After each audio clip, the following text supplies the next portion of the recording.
Hello and good evening. The 2013 elections is shaping up to be an exciting one. We will give you a rundown of the events and issues that you need to know. I'm Mai Rodriguez and this is Elections 2013.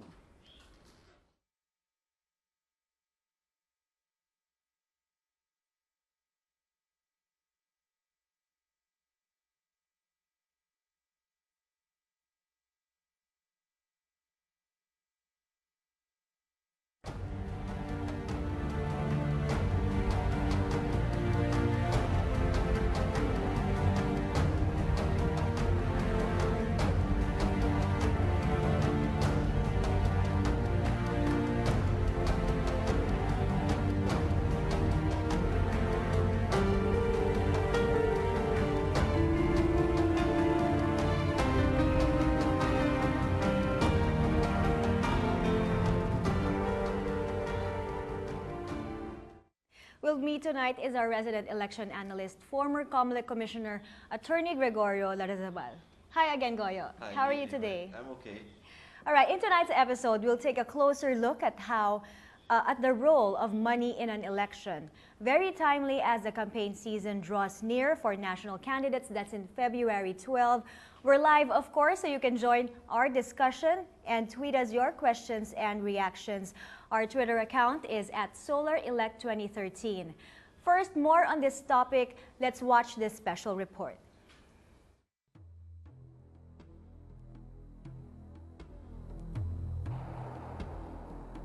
Before we know it, it's election time, but election campaigns seem to never end.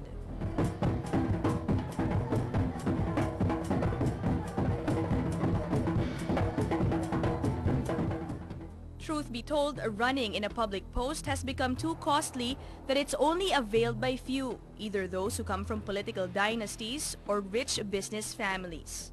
Professor Leonor Briones, former national treasurer and co-convener of advocacy group Social Watch, admits that money plays a vital role in every election.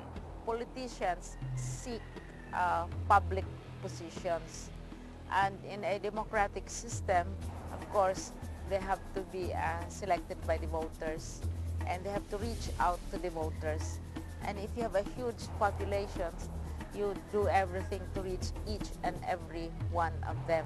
Even if you don't plan or you don't intend to buy votes, you still have to make the voters aware of your existence, of what you have done, your qualifications, etc. You have to convince the voter that you are worthy of the position, and that takes a lot of money. In ensuring a fair election guaranteed by the Constitution, the Commission on Elections, or COMELEC, is mandated to monitor election spendings. Each candidate on a national level is only allowed to spend 3 to 10 pesos for each voter within his or her constituency. COMELEC is also expected to require candidates to submit a report of election expenditures 30 days after the election period. All politicians, all candidates go through the motion. They pretend to follow the regulations, but they always also think of ways by which they can go around the regulations or do what they call creative ways of going around the regulations. Another emerging gray issue is the so-called donations in the guise of paid by friends of, written on their election paraphernalia. These come from anonymous sources and are undeclared monetary fundings. Since a candidate himself or herself is prohibited from spending excessive amounts, what they claim is that these are donations of friends, these are donations of organizations, but may also come from their own selves, unless COMELEC has the means and the wherewithal to trace the sources of this so-called financing. And also, those who are in positions, who are incumbents, can really utilize public funds, public projects, public resources to be able to reach the voters and convince them that they are worthy at the expense also of their opponents who may be at the other side and may not have the same access to the same resources. Political advertisements also run on television, radio, and print in the form of so-called infomercials. By far, these are the most expensive platforms of campaigning. The difficulty is really confirming or verifying or auditing, because the candidates, whether they're winners or losers, are required to submit their list of expenditures, the receipts, and the list of donors within a particular period after the elections. Election campaigns in the Philippines have gone a long way and proved time and time again that money is a potent tool for a successful running, but uninformed electorate will certainly redefine political structures and leaderships. For Elections 2013, Ina Andulong, Solar News.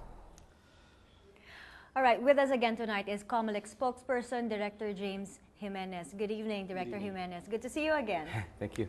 All right, let's warm up with the numbers. How much is the allowed spending of candidates for each voter? What's the difference if you're an independent or if you're with a party? Well, when you're independent, you have a little bit more money to spend per voter. 5 pesos per voter in the, in the jurisdiction that you're running for office. So if you're running for a national office, then you multiply that by the cost. For candidates with political parties, it's a little smaller also, and that's because it's offset by the fact that your political party also has a spending allowance, which they can spend on you. So overall, it still comes out that the partied candidates are the ones with a definite advantage. Mm-hmm.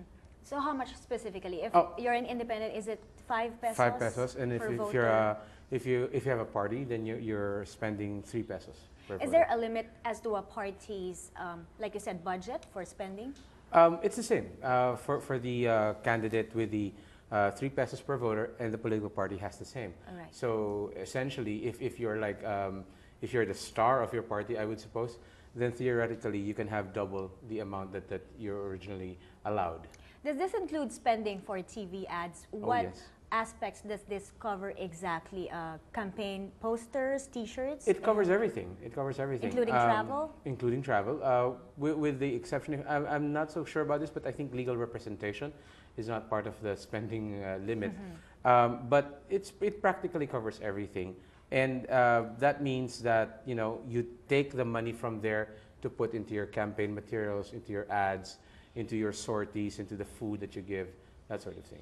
But James, you just, the COMELEC and Bank just issued a resolution last year, Yes. creating the campaign finance unit. Yes. How does this play into monitoring the expenses in this year's elections? Yes. Well, as far as the campaign finance unit is concerned, what it is basically is that it's a specific arm of the COMELEC that is tasked to focus on these issues. Whereas before, especially during your time, sir, basically we relied on the law department Yes. to just receive the documents, more specifically the statement of contributions and expenditures. And it's like Mona Lisa, it just lies there. Yes. But now with the CFU, since this is the only thing that they're tasked to do, then we were able to give them greater powers. For instance, if someone received, let's say, the use of a vehicle as a campaign vehicle in the province, and he says, this was a donation and therefore I declare it this way, the CFU will have the ability and of course the opportunity to actually look for a correct quote for the cost of that particular facility, and therefore be able to compare that actual quote, that actual cost, with the declared cost of the candidate. But the next question is, how many people are in the unit? Because there will be thousands of candidates, and Yes. you This can't. will entail a lot of Yeah. monitoring. Right. We're still not at the level of where we have an army of people. We're still pulling people from different staffs throughout the COMELEC, and the staffing pattern again is not even complete yet. But what we do have are partnerships with private organizations. Perat Politica. Perat Politica, perhaps at some point. No, Does this we're still include working Citizen on the Arms? agreements. Yes. Includes Citizens Arms, yes. and junior CPA organizations, for Are instance. they're going in? They're interested in partnering with us, and so we're working on that. But at the same time, we're also going to get help from other government agencies, such as the BIR and the COA, I believe. They have the army of auditors. They Yeah, have they the can- army of examiners.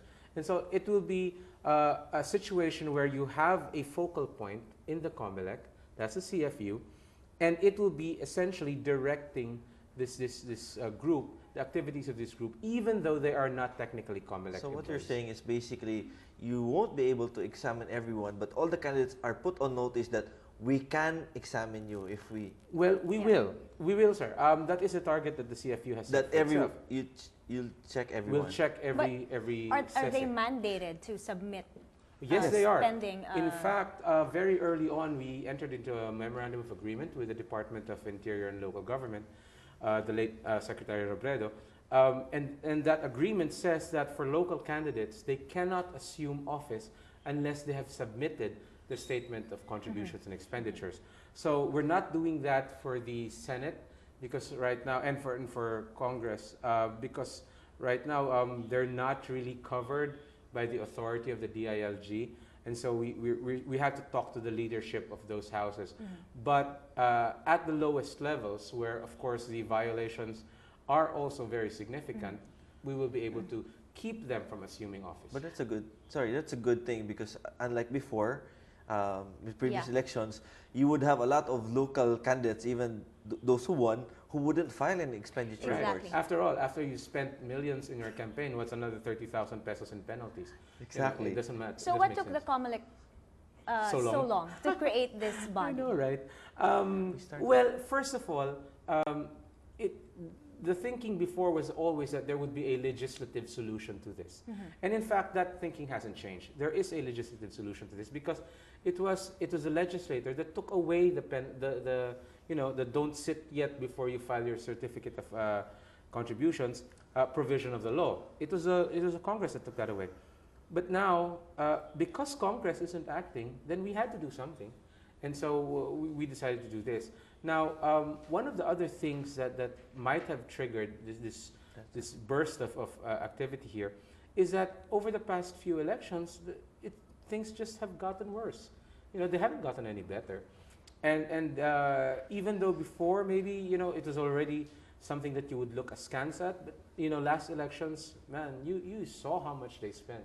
Oh, but they'll qualify that, you know, before the start of the campaign period, technically we're not yet candidates Exactly. because of the Piñera case. We're not yet candidates, so the expenses are not yet covered. Right. Then they hold off during the campaign period. And that's actually the same problem that we have now.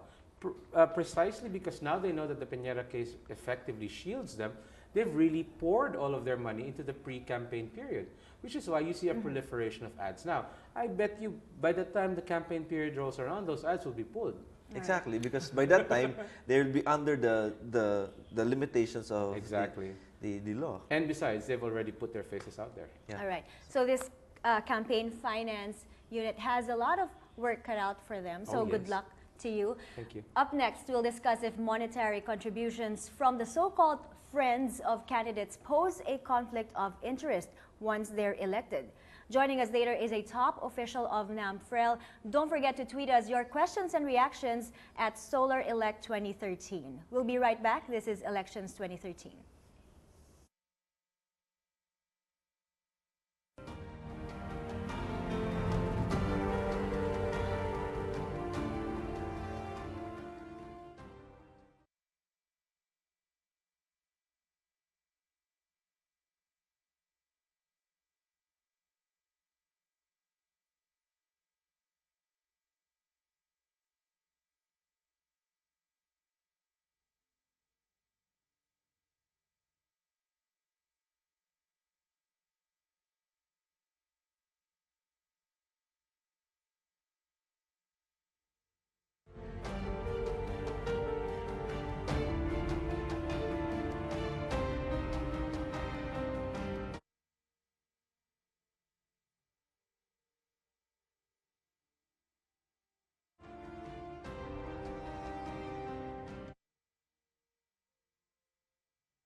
Welcome back. We're talking about the cost of running a campaign. Still with us is COMELEC spokesperson James Jimenez. Also joining us is Eric Alvia, Secretary General of the National Citizens Movement for Free Elections, or NAMFREL.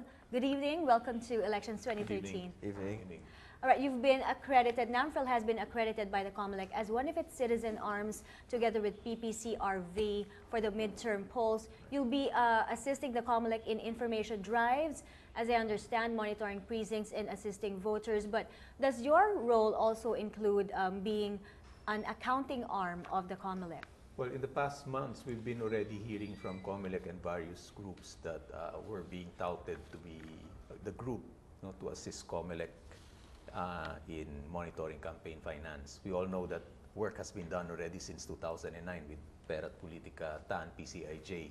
But that has been only done on the level of legislation and more of generating awareness towards the importance of campaign finance monitoring. This time around, I think there's already some form of consensus that we really have to enforce the existing laws properly. And that's why they're tapping various agencies, various groups. It's also coming from various sectors. So will you be working closely with the campaign finance unit? If, again, if requested by COMELEC, then we will assist. Yeah. But Eric, you mentioned that you have been for several years in the forefront of campaign finance monitoring. No? Like Dr. Jimenez mentioned, I think the long-term solution should be legislation to enable COMELEC to monitor itself with the assistance of civic organizations like NAMFREL. That's why we were happy when the CFU was announced. The plans for the CFU was announced last year, because at least that puts already some semblance of organization to enforce that particular issue. But still, you still it's still a work in progress. So you still have to provide, again, some mandate. How do you do your work properly? Who should you get in touch with? Sharing of information. What are the guidelines? What are the implementing rules and regulations? That issue has to be threshed out. I think a good one of the benefits or one of the good effects of the 2010 elections was that, well, at that time, COMELEC saw that civic organizations working together with COMELEC could assist in COMELEC, and the seeds for the creation of a CFU bore fruit. And right now we're seeing its effects, and it's good that COMELEC is taking the initiative in creating a CFU, even without legislation, but you are proactive in this aspect. Yeah, well, because if we're not, I mean, really, if we keep on waiting for solutions that can be more properly described as being long-term, then we might end up not having any sort of significant effect. Partners like NAMFREL, of course, and TAN, Perat Politica, they were very instrumental, really, in pushing this agenda, and we're very grateful for that. And as you said, and as Eric here said, we are looking for a partner, in terms of another partner in terms of enforcing campaign finance. And really, I think NAMFREL is one of the best suited for that sort of work. My question is that, as compared to before, when you submit a finance expenditure report, it's usually a 1 or 2 page document. And it's not very detailed. It's not. So, right now, how do you plan to go about in examining? It's a bunch of documents now. It's very detailed. Right. It's very meticulous. How do you plan to make candidates comply with this completely and substantially? No, kasi they can submit it, but and baka verify kulang. the information. Well, that's good. Like you said, we've got the work cut out for us. It's very hard work. We're requiring the submission of contracts. We're requiring the submission of the necessary consent forms, permissions, and that sort of thing. And all of that will amount a very large mountain of paper, I think, per candidate. Does this go down to the local candidate? Yes, we will require from the local candidates as well. Yeah, it's a lot of work, and like we said earlier, we are looking to depend very heavily on partners to help us sort through these things. Among other things, sir, one of the things that you're looking at really is when you see in the submission that they claim to have done only this much or to have spent only this much. And you compare that with the actual monitoring and you Yes. see that they Yeah. must have spent more than that, then you already know where It to raises go. a red flag. Exactly, Yes. it raises a red flag. To a certain extent, that eliminates the need to actually slog through the whole thing because you're looking at problem areas that are identified Okay. that way. We have a question via Twitter from Joseph816. Is there a way for the public to report overspending or questionable expenses of a candidate? O nga naman, how do we empower average citizens to engage and be watchdogs as well in their own right Well, or in their own capacity? we recently launched a feedback form online. It's not specific for campaign finance, but it can be used as a form of feedback where they report overspending or cases where they feel that there was overspending. Or if they have knowledge of overspending, we're going to welcome that as well.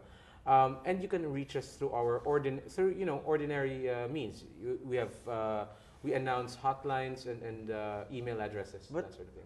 Can you mention, like, you have a Twitter account. Actually, Comelec is one of the Yes, agencies well. that was in the forefront Thank you.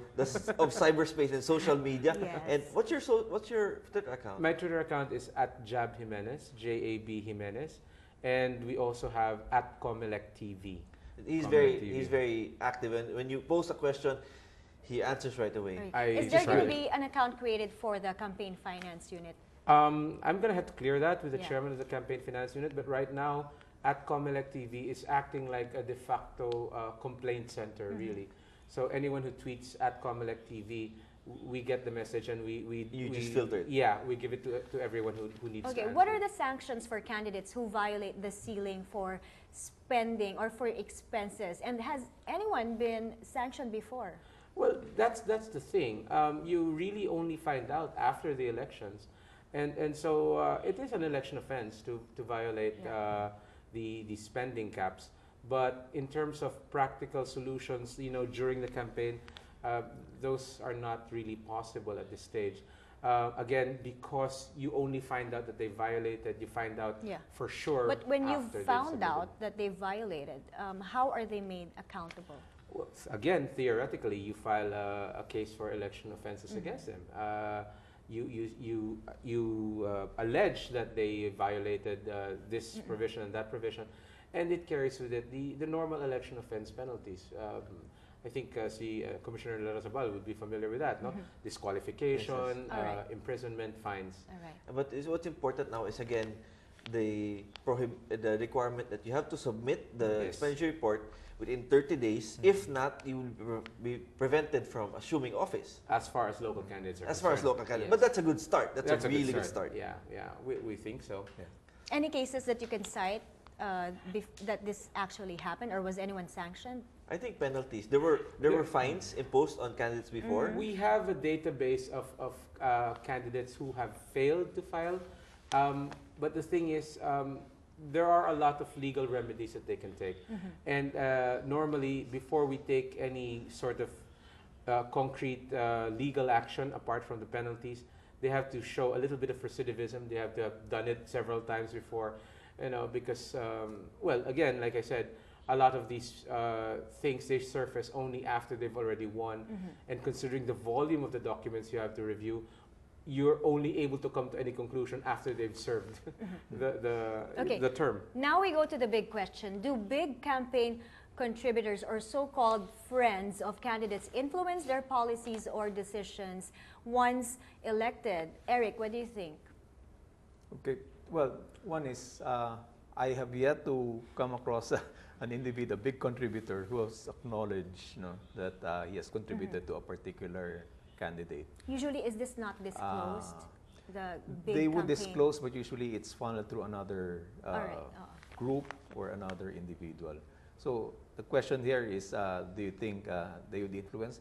Well, somehow yes, because it's very difficult, again, not to disassociate your contribution and your expectations of that candidate or probably that politician if he takes office. So it's How very does this difficult to say. compare to the U.S.? They're very transparent over there, right? They're very transparent, true, but the difference between the U.S. and here is that it's clearly enforced. No? Yes, it is. Enforcement and the execution is very meticulously done. There's also various agencies which also monitor financial statements or financial transactions. So you don't need a campaign finance, a big overarching campaign finance unit to do that, because there are various agencies like the SEC. Director Jimenez, what do you think? Not to mention the fact that in the U.S., they have limits on donations. Yes. Any individual, any company will only be able to give so much. Here in the Philippines, especially in the last elections, we've seen tens of millions in donations from individuals. We don't have a limit here. We don't have a limit in terms of how much you can donate. So I guess the influence, of course, no one's going to admit that, you know, they're being influenced, but I guess let's just be, you know, let's look at human nature, shall we say.